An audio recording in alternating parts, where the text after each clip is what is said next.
Layla, I've just been in the dining room and I noticed the board game that you and Toby have been playing with is spread all over the place. Looks like there's pieces missing, and I think one of them's even broken. Why didn't the two of you look after it? We did. We packed the game up when we finished playing it. Look, I know what I saw, and I don't think that's the truth, but I'm willing to offer you this deal. If you tell me what happened to my game, and Toby doesn't, then he'll be grounded for a week for lying to me and for treating my things poorly. But if you both tell me what happened, you'll both only be grounded for the weekend. What if we both tell you that we didn't do it? Look, if neither of you confess to what happened, you'll both be working together to clean up that dining room, find those missing pieces and fix the broken one, and you won't be playing with my game anytime soon. Well, we did. You don't need to tell me right now what your answer is. I'm going to go and talk to Toby, and I'm going to offer him the same deal. But I want to know what happened to my game.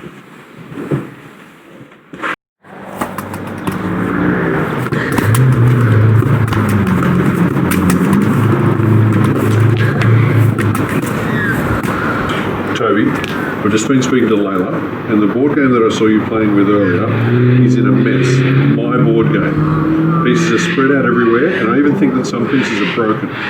But we packed it up. I've already told Layla that I know that can't be true. Now I'm going to offer you the same deal that I offered her. If you tell me what happened to the missing pieces, but she doesn't, then you'll be fine, and she'll be grounded for a week. But if you both tell me what happened, then you'll both spend the weekend at home. We seriously packed it up. If you both end up sticking to that story, you'll be finding those missing pieces and fixing what's broken, and you won't be going anywhere until it's done. Now I'll give you some time to think about your decision, but you'd be better off to tell me the truth. Oh, hi Alexander, how was your music lesson? It was good, but Dad, I wanted to tell you something. I was on my way out when I accidentally knocked your board game off the table. I started picking up the pieces, but I ran out of time. I'm really sorry. I think one of the pieces even broke. Well, look, thanks for being honest. It seemed though some of the pieces were missing though. You'll probably need to find those if you could, please. Oh yeah, do you mean these?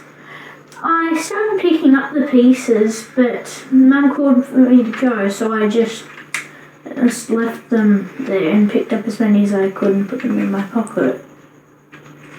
Well, I think I'll need to go talk to your brother and sister. I accused them of doing it. I think I was wrong. Thanks for that.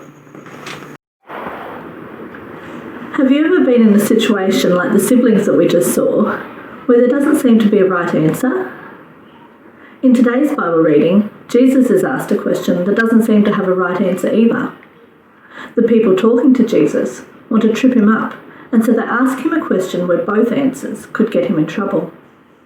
But Jesus turns the question back on them and reminds them that systems and questions that pit us against each other, sibling against sibling, rich against poor, them versus us, never have a simple answer or solution.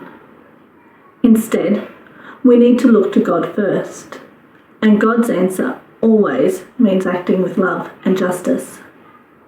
Jesus reminds us that we are all made in God's image, and that means that everything that we have and everything that we are is God's.